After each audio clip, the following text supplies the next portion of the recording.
요나는 하나님으로부터 멀어져서 자신이 가고 싶은 곳 다시스로 갑니다.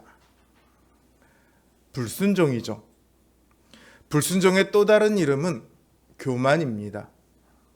교만은 자신을 높이는 것에서 그치지 않고 모든 것을 하나님의 명대로가 아닌 자신의 뜻대로 결정하는 것입니다.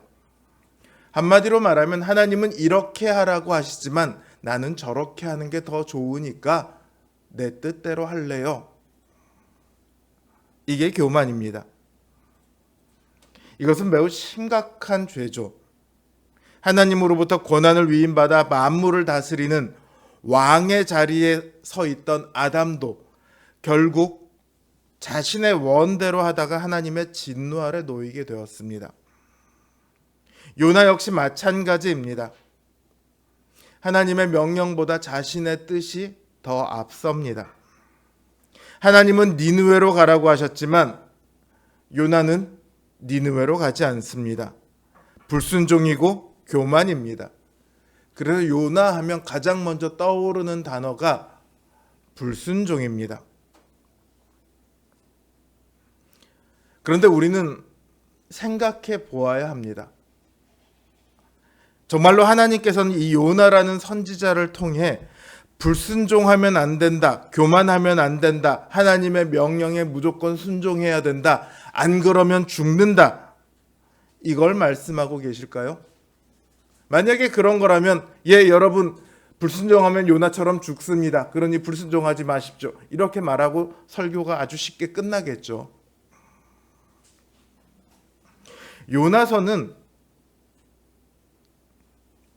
선지서입니다. 만약에 잠언이라고 한다면 하나님께 순종하는 것이 복이고 하나님께 순종하지 않으면 벌 받는다, 이 이야기가 잠언서에는 아주 잘 맞지만 선지서와는 맞지가 않아요. 하나님께서는 선지자를 통해 뭘 말씀하시냐면 이스라엘에게 원하고 계시는 것, 그리고 이스라엘의 미래를 말씀하십니다. 보통의 선지서를 보면 하나님의 말씀이 선지자에게 임합니다. 그래서 그 선지자는 하나님의 뜻대로 이스라엘에게 전해요. 그런데 요나는 어떻게 하냐면 하나님의 말씀이 임합니다. 자기 뜻대로 해요. 하나님의 말씀을 그대로 전하지 않아요. 그런데 왜 하필이면 하나님께서는 하나님의 말씀대로 행하지 않을 요나를 선지자로 삼으셨을까요? 하나님께서 요나를 택하셔서 너 니느웨로 가서 내 말을 전해라 그러면 요나가 알겠습니다 하나님, 이렇게 안 하리라는 것은 하나님께서 분명히 알고 계셨어요. 하나님이시니까요. 그런데 왜 하필이면 그런 사람을 선지자로 세우셨냐고요. 순종할 다른 사람 많거든요. 도대체 요나를 통해 하나님께서는 무엇을 목적하고 계실까요? 무엇을 계획하고 계실까요? 지난주에 제가 요나는 특별한 존재이기 때문에 그걸 일반화해서 우리도 불순종하면 다 죽는다, 혹은 불순종해도 하나님께서는 반드시 다시 회복시킬 것이다, 이렇게 딱 잘라서 말할 수 없다고 말씀드렸습니다. 그 이유가 요나는 한 개인의 삶이 아니라 이스라엘을 대표하고 있기 때문입니다. 마치 호세아의 아내 고멜이 이스라엘을 상징하는 것처럼 요나도 지금 이스라엘을 상징하고 있어요. 그러니까 요나가 보이는 모든 행동은 사실 이스라엘이 하나님 앞에 행하고 있는 모습을 그대로 보여주고 있는 겁니다.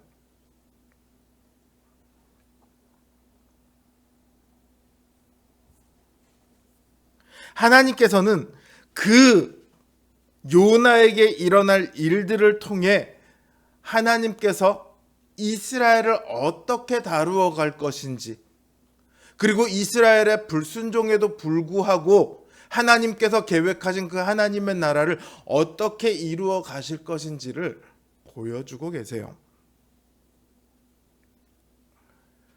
요나가 탄 배가 다시스로 갑니다. 그러나 다시스로 갈 수 없어요. 하나님께서는 요나가 다시스로 가도록 내버려 두지 않으십니다. 큰 바람을 바다 위에 던지세요. 그 바람으로 인해 배가 거의 가라앉게 생겼어요. 선원들이 난리가 났죠. 죽게 되었으니까 어떻게 합니까? 각각 자기의 신의 이름을 부르며 도움을 청합니다. 그러나 아무리 자기의 신들에게 도움을 청해봐도 이 바람이 사라지지가 않아요. 어떻게 합니까? 배를 어떻게든지 가볍게 해야 되니까 배에 있는 짐들을 바다로 던지기 시작합니다.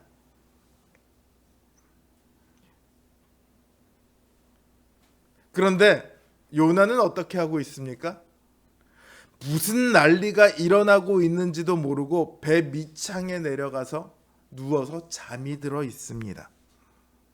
선원들이 보니까 다 난리가 나서 어떻게든 살려고 짐을 던지고 있는데 요나만 안 보여요. 그러니까 너 뭐 하고 있냐? 요나한테 가서 너 뭐 하고 있냐? 와서 짐을 던지든지 니네 신한테 구하든지 뭐든지 해야 될 거 아니냐? 너희 신에게 좀 구해봐라. 너희 신이 우리를 모두를 구할지 어떻게 하냐? 이러고 요나를 깨워요. 한 사람이 말합니다. 이 재앙이 누구로부터 왔는지 우리가 알아보자. 그래서 제비를 뽑자.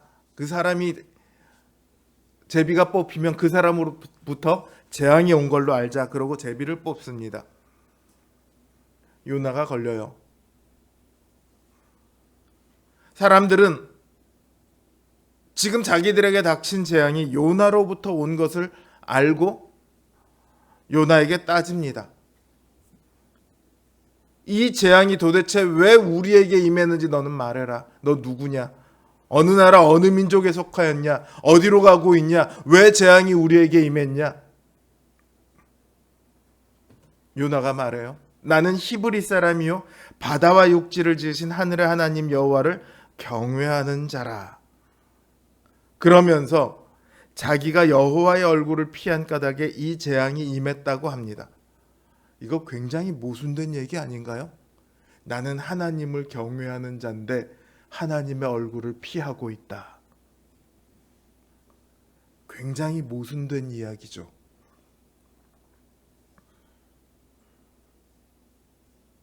이게 지금 요나의 현 상황이에요. 그리고 이스라엘의 상황이기도 하죠. 자기가 여호와의 얼굴을 피한 까닭에 이 재앙이 임했다고 하자 사람들이 두려워해요. 그럼 우리가 어떻게 해야 이 바다가 잔잔해지겠냐 묻습니다. 요나가 나를 들어 바다에 던져라.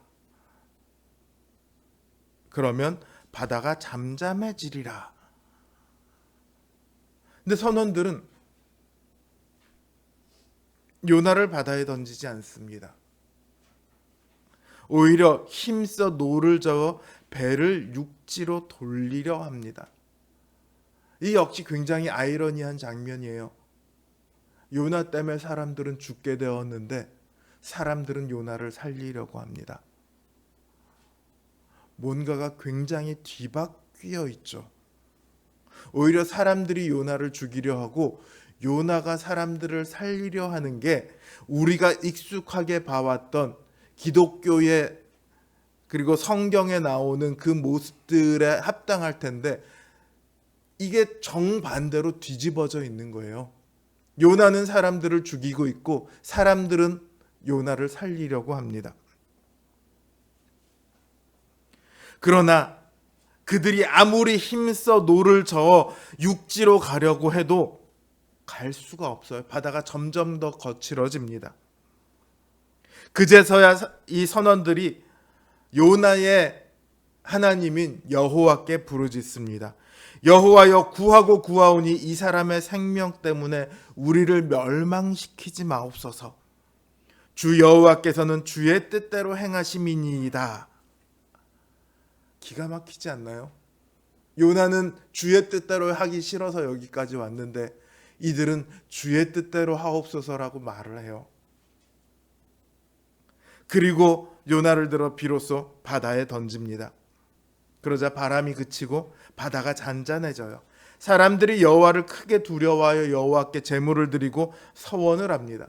무슨 서원을 했겠어요? 여호와여, 우리가 목적지까지 잘 도착하게 하면, 지금은 우리가 다 던져서 가진 게 없으니까 도착하면 우리가 어떤 제물을 드려서 여호와를 크게 섬기겠나이다. 아마 이런 서원을 했겠죠.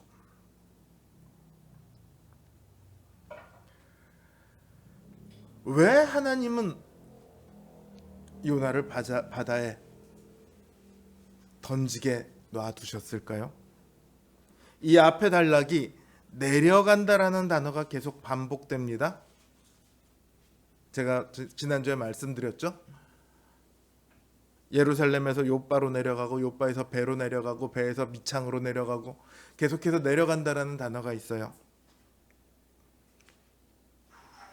이 단락에서는 던진다는 말이 계속해서 반복이 됩니다. 하나님께서 파도를 던지시고, 선원들이 짐을 던지고, 나중에는 요나를 던지죠. 거기다 여기 흉용하다라고 되어 있는 단어도 원래 던지다는 단어에서 파생된 단어예요. 그러니까 지금 이 단락에만 던지다와 같은 의미를 가지는 단어가 6, 7개가 들어가 있습니다. 하나님께서는 큰 풍랑을 집어던지셨어요. 왜냐하면 그렇다고 해서 이 배를 다시 이스라엘이나 니느웨가 있는 아수르를 향해 돌리게 하려는 것은 아닙니다. 13절을 보면 배를 가까운 땅으로 돌리려고 했더니 파도가 더 거칠어졌다고 해요. 너 땅으로 가지 말라는 거예요. 하나님은 요나가 니느웨로 다시 가도록 하시는 것이 아니라 요나가 바다에 빠지도록 지금 하고 계세요. 그걸 위해 파도를 던지셨어요. 하나님께서 던지신 것은 파도지만 사실은 요나를 던지셨고, 나아가 이스라엘을 던져버리셨습니다. 요나가 하나님을 피하기 위해 계속해서 내려가신 것처럼요, 이스라엘도 하나님을 거부합니다. 하나님에게서 멀어집니다. 그들의 상황은 점점 더 내려갑니다.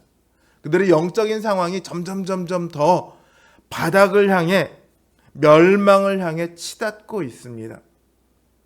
내려간다라는 단어는요, 특히나 이 음부를 향해 내려가고 있다라고 요나서 전체는 이야기를 하고 있기 때문에 이 내려간다라고 하는 단어는 그들이 멸망을 향해 가고 있다는 의미예요.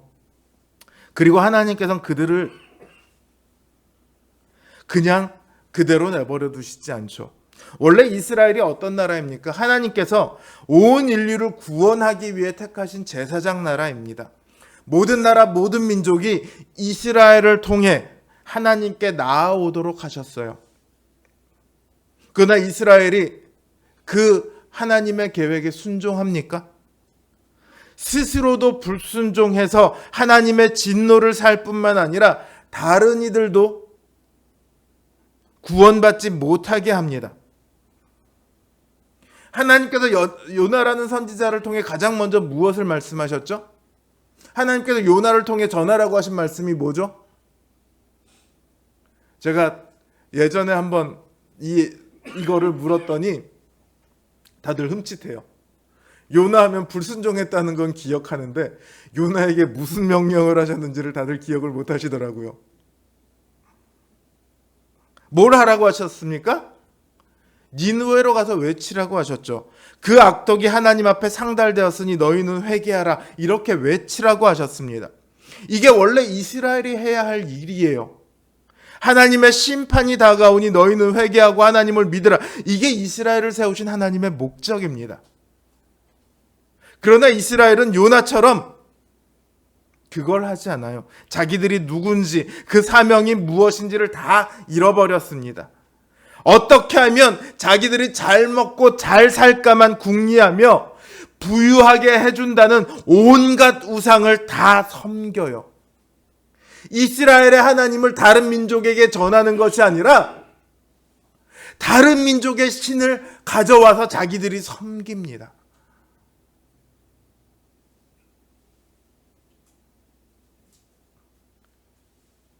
그 정체성과 사명을 잃어버린 이스라엘이 하나님의 목적을 이룰 수 있을까요? 오히려 하나님의 일에 지장이 되었죠. 하나님의 구원 계획을 떡하니 가로막고 있습니다. 예수님께서 유대인 지도자들에게 저희도 천국에 못 들어갈 뿐만 아니라 남들도 들어가지 못하게 막고 있다, 이렇게 하셨던 말씀처럼 지금 이들은 이방인을 구원하고자 하는 하나님의 계획에 걸림돌이 됩니다. 아울러 자신들도 멸망에 처하게 되죠. 그래서 하나님께서는 요나를 바다에 던지신 것처럼 이스라엘을 바다에 던져버리시겠다, 이거를 보이고 계시는 거예요. 하나님은 자연을 모두 주관하는 분이시죠. 그러니까 파도를 일으키는 것이 얼마나 쉽겠습니까? 그럼 이스라엘에 던져진 바다는 무엇일까요? 이스라엘을 어디다가 던지셨습니까? 하나님께서는 자연만 주관하시는 분이 아니라 우리의 인간의 모든 인간사를 다 주관하시죠. 하나님께서는 이스라엘과 주변의 나라들을 격한 풍랑 속으로 다 몰아넣습니다. 원래 이스라엘이 하나님께 순종할 때는요, 이스라엘뿐만 아니라 주변의 나라들도 함께 평안을 누립니다. 성경을 보면 그게 보여요. 그런데 이제 이스라엘이 하나님을 버림으로써 이스라엘과 함께 주변의 모든 나라들도 다 격변에 휘둘리게 되었습니다. 아람과 아수르가 싸우고 애굽과 아수르가 싸우고 그 와중에 이스라엘은 계속 잠자고 있어요. 가장 밑바닥까지 내려가서 계속 잠자고 있어요. 주변에 격변이 일어나서 다 멸망으로 가고 있는데, 그럼 깨어서 하나님께 기도하고 오히려 주변의 나라들을 하나님 앞으로 인도해야죠. 아니요, 자기도 계속 퍼질러 자고만 있어요. 강제로 그들은 주변 상황에 의해서 강제로 일어나는 거예요.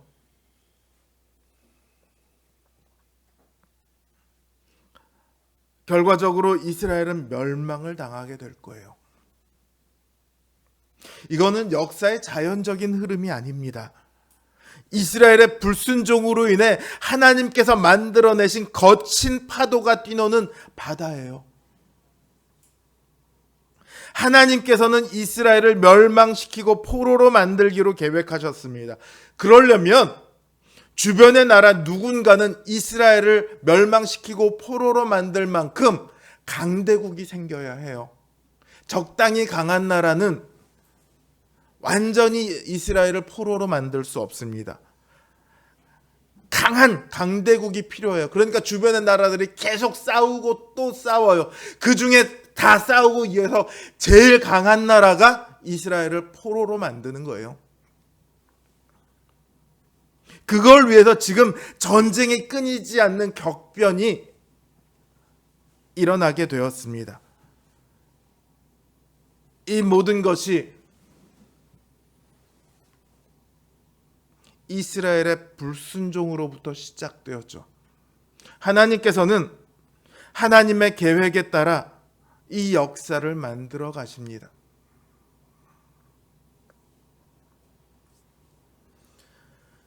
이스라엘이 멸망을 당한다는 것은 하나님께서 세우신 목적이 실패했다, 이런 증거처럼 보일 수 있습니다. 그러나 사실은 그렇지 않아요. 하나님께서는 사명을 잃어버린 이스라엘을 흩어버리심으로 자신의 계획을 직접 이루어 가십니다. 이스라엘이 멸망당하면 우리 생각으로는 사람들이 하나님을 조롱할 것 같죠. 야, 니네 신은, 이 당시 고대 근동에서는 전쟁에서 지면 신과 신이 싸워서 신이 지는 거예요. 전쟁에서 이기면 그 신이 이기는 거예요.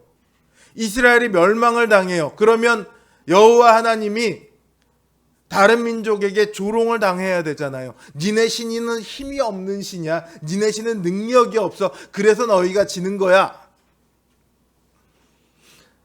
그런데 실제 역사는 그렇지 않게 이루어집니다. 오늘 본문도 보시면 선원들이 요나를 조롱합니까? 요나가 자기는 히브리 사람이요 여호와를 경외하는 사람이라고 말하면서 나는 그런데 하나님의 낯을 피하려고 했어. 그랬더니 뭐야? 니네는 신한테 그렇게 해? 그런데도 신이 너를 가만 놔둬? 조롱하지 않죠. 그 하나님이 큰 파도를 보내셨다고 말하니까 오히려 심히 두려워합니다. 이 당시 사람들의 인식에는요, 전 우주를 다스리는 신이란 존재하지 않아요. 바벨론에는 바벨론의 신이 있고, 그리스에는 그리스의 신이 있고, 로마에는 로마의 신이 있고, 애굽에는 애굽의 신이 있고, 히브리에는 히브리의 신이 있고, 아람에는 아람의 신이 있고, 각기 자기 지역을 다스려요. 근데 히브리의 신이 그곳으로부터 한참 떨어진 이 지중해 바다 한가운데 파도를 보내세요.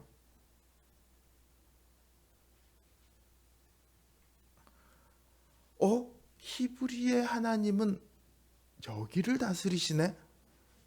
근데 요나가 뭐라고 얘기하냐면 하나님께서는 모든 땅과 모든 바다를 창조하신 분이시다, 이렇게 말을 하죠.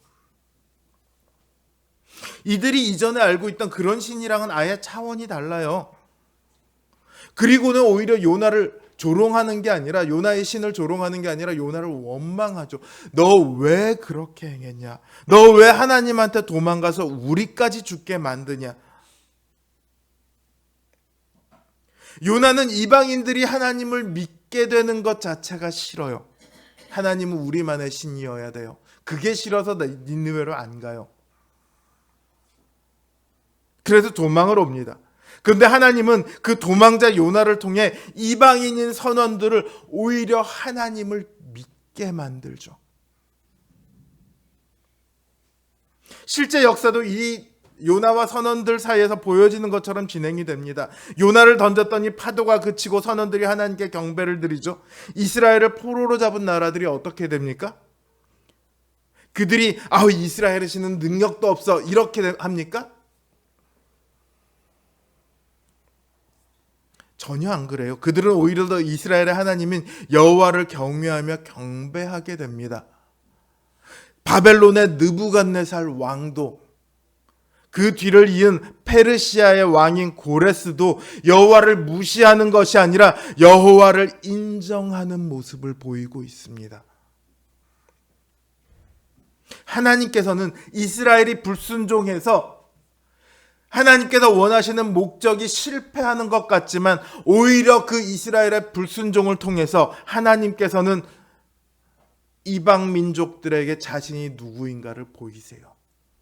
이방 민족들이 자신을 인정하게 만드세요. 그 목적의 완성이 바로 예수 그리스도입니다. 예수 그리스도께서는 새 이스라엘이 되어 이 땅에 오셨습니다. 이스라엘을 통해 이루고자 하던 그 목적을 하나님께서는 비로소 이루세요. 자신을 들여 모든 민족을 구원하는 속죄의 제사를 예수 그리스도가 드립니다. 모든 사람들은 새 이스라엘인 예수 그리스도를 통해 하나님께 나아와 하나님의 백성이 될 수 있는 길이 열렸습니다. 누구든지 예수 그리스도를 영접하고 믿으면 새 이스라엘이신 예수 그리스도의 나라, 곧 교회의 일원이 됩니다. 그러니까 교회는 하나님의 목적의 완성입니다. 더 이상 새로운 이스라엘, 새로운 교회는 나올 수 없습니다. 완성이니까요. 왜냐하면 교회는 이스라엘과 다릅니다. 교회가 때로 불완전할 수도 있고 때로 타락할 수도 있습니다. 때로 세상보다 더 악할 수도 있습니다. 그럼에도 교회는 완성된 교회입니다. 그리스도의 반석 위에 세워졌기 때문입니다. 교회의 머리가 예수 그리스도이기 때문입니다. 그리스도께서 완전하시기 때문에 교회는 완전합니다. 이렇게 말하면 와닿지 않아요. 왜냐하면 현실의 교회들이 그렇지 않거든요. 현실의 교회들이 완전합니까? 그렇지 않죠. 당장 요 몇 주도 언론에 오르내리고 있는 교회들이 있습니다. 교회 내 분쟁이 일어나서 혹은 교회 내에 목사님 무슨 신상도 아니고 목사님 동상을 만들어 놔서 손가락질 받는 교회들이 있어요.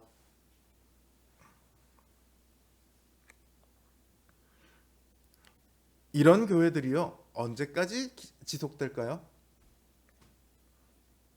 하나님께서 교회를 보존한다고 하셨으니 뭐 우리 교회가 무슨 짓을 해도 우리 교회는 계속 보존될 거야, 이렇게 생각할 수는 없어요. 그건 착각이죠. 여러분, 한때 큰 사명을 감당했던 교회라도요, 시간이 지나면 얼마든지 사라질 수 있습니다. 칼빈이 있었던 제네바 교회가 지금 유럽을 호령하는 큰 교회가 됐습니까? 웨스터민스터 교회 목사님께서는 다녀오셨으니까 아시죠? 지금 몇 명이나 모여서 예배를 드리고 있죠? 몇천 명이 모여서 예배를 드리던 곳입니다.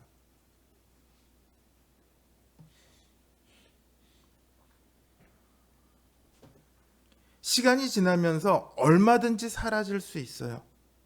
하나님께서는요, 한 교회가 제대로 그 사명을 감당하지 못하면 혹은 사명의 장애가 되면 그 교회의 사명을 다른 교회로 옮깁니다. 마치 요나가 하나님을 증거하지 않아도 선원들이 하나님을 경외하게 된 것처럼 교회를 통한 그 사명이 계속해서 이어지게 만들어요. 하나님께서는 교회가 순종하면 순종하는 대로, 교회가 불순종하면 불순종하는 대로 교회를 통해서 어떻게든 목적을 이루어 가십니다. 우리가 불순종해도 하나님의 목적에는 지장이 없어요. 우리의 삶에도 지장이 없을까요? 하나님의 목적은 어떻게든 이루어지지만 우리의 삶도 우리가 원하는 바가 어떻게든지 이루어질까요? 결코 그렇지 않죠. 교회는요, 하나님으로부터 받은 정체성을 지키며 그 사명을 감당해야 합니다. 교회는 구약의 이스라엘의 정체성과 사명을 그대로 이어받았어요. 땅 끝까지 이르러 만민을 구원하는 복음을 전파하는 것이 교회의 사명입니다. 하나님께서는 우리를 통해 복음이 전파되어 모든 이들이 다 구원에 이르기를 바라십니다. 요나더러 니느웨로 가서 멸망을 선포하라고 하신 것처럼 우리도 이 멸망을 향해 치달아가는 세상을 향해 복음을 외쳐야 합니다. 사람들은요, 물론 특별한 경우는 정말 스치듯이 지나가는 단 한마디 말, 예수 믿고 구원받으세요, 이 한마디 말에, 혹은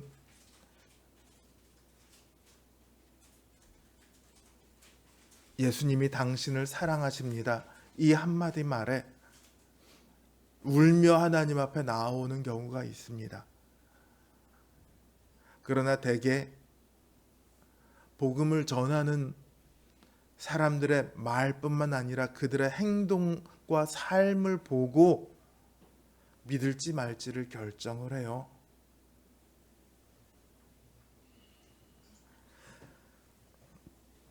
지금은 돌아가신 갑신을 세우신 박윤선 박사님께서 쓰신 책 중에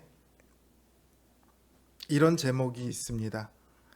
내 꼴을 보고 은혜를 받겠느냐. 목사인 제가 여러분 돈을 탐하지 마십시오. 돈 그거 아무것도 아닙니다라고 설교해 놓고 돈에 혈안이 되어 있다면 제 설교를 누가 듣고 있겠습니까? 제 설교를 듣고 누가 제대로 하나님을 섬기겠습니까? 나는 세상을 따르지 않고 하나님만을 따릅니다라고 하면서 정작 하는 행동이 세상과 똑같다면, 세상보다 더 악하다면 누가 우리를 보고 예수님을 믿을까요? 요나가요, 니느웨로 가라고 하나님께서 말씀하실 때 왜 니느웨로 안 갑니까? 귀찮아서요? 그게 아니라 그 안에 이미 하나님의 말씀을 순종하려고 하는, 하나님을 경외하는 믿음이 사라져서 그래요.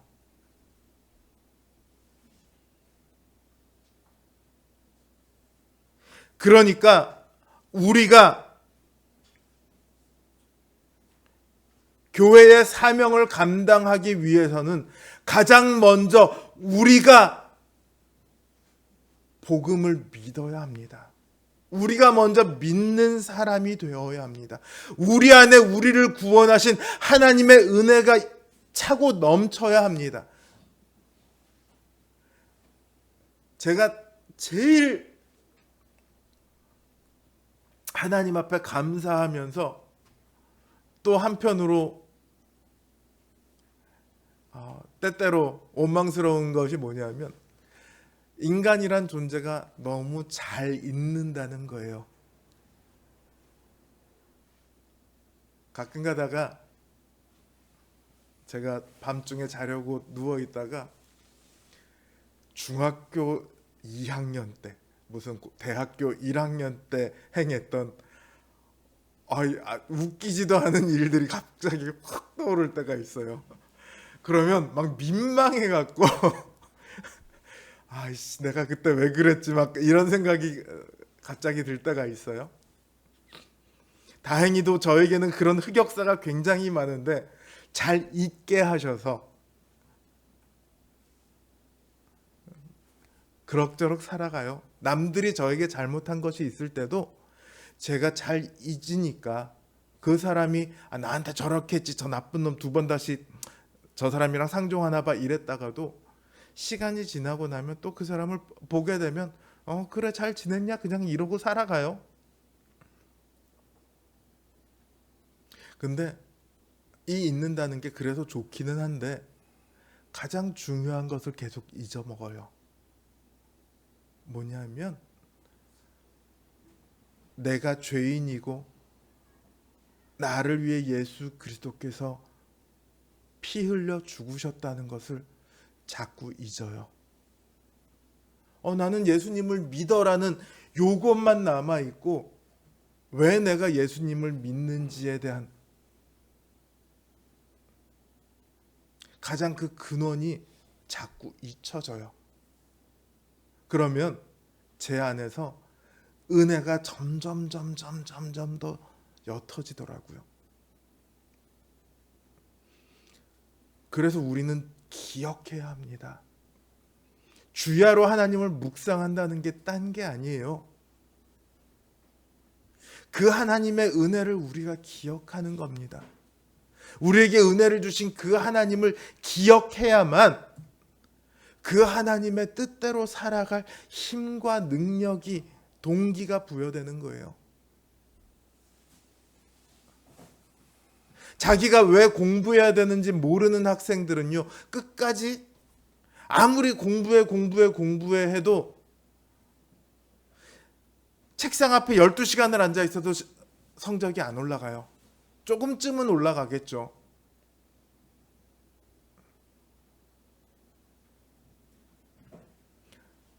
우리가 복음에 합당한 생활을 하기 위해서는 우리가 먼저 복음에 푹 잠겨야 합니다. 그 복음이 우리에게 무슨 일을 했는지를 기억해야 합니다. 그러고 나서 복음에 합당한 생활을 해요. 신자는요, 용서받을 수 없는 데서 용서받았고요, 사랑받을 수 없는 데서 사랑받았고요, 평안할 수 없는 데서 평안하고요, 기뻐할 수 없는 데서 기뻐하는 아주 이상한 사람들이에요. 세상 사람들이 보면 완전 미친 존재들이에요. 야, 너 그런 상황에서 어떻게 감사를 할 수 있냐? 어떻게 기뻐할 수 있냐? 너한테 저렇게 한 사람을 너는 어떻게 용서할 수 있냐? 흔히들 답답한 걸 가지고 고구마 먹고 목이 콱 막힌 거에 비유를 합니다. 그리고 속이 시원한 걸 뭐에 비유하죠? 사이다에 비유해요. 세상 사람들이 볼 때 기독교인은요, 고구마 한 100개쯤 처먹은 사람 같아요. 답답해 죽어요.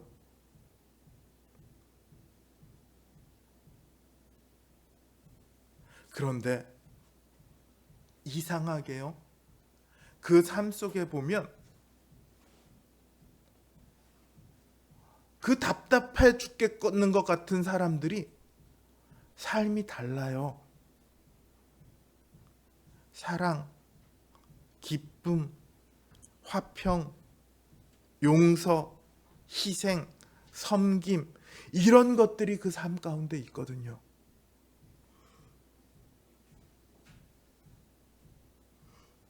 그게 뭡니까? 믿음의 열매예요. 성령님은 우리를 그렇게 만들어 가세요.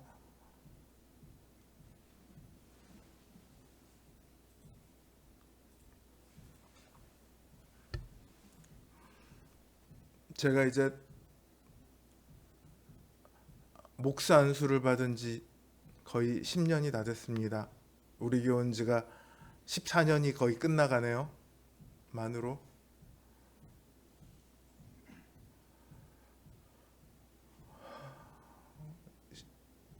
이 10년을 돌아보면서 무슨 생각이 드냐면,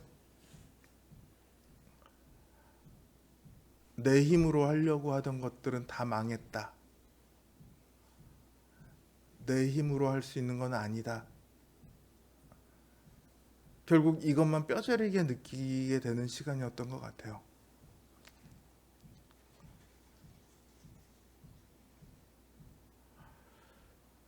우리 인생은요, 우리의 힘과 능력으로 살아가는 인생이 아니에요.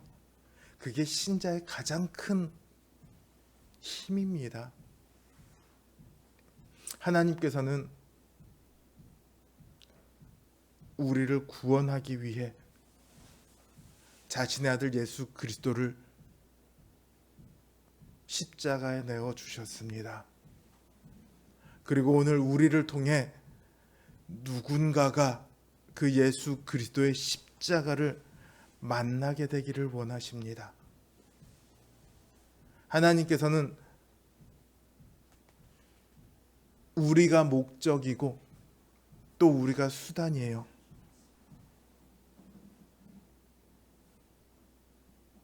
우리의 정체성을 지키며 하나님의 목적을, 하나님의 사명을 이루어가는 우리 성도님들 되시기를 주님의 이름으로 기원합니다.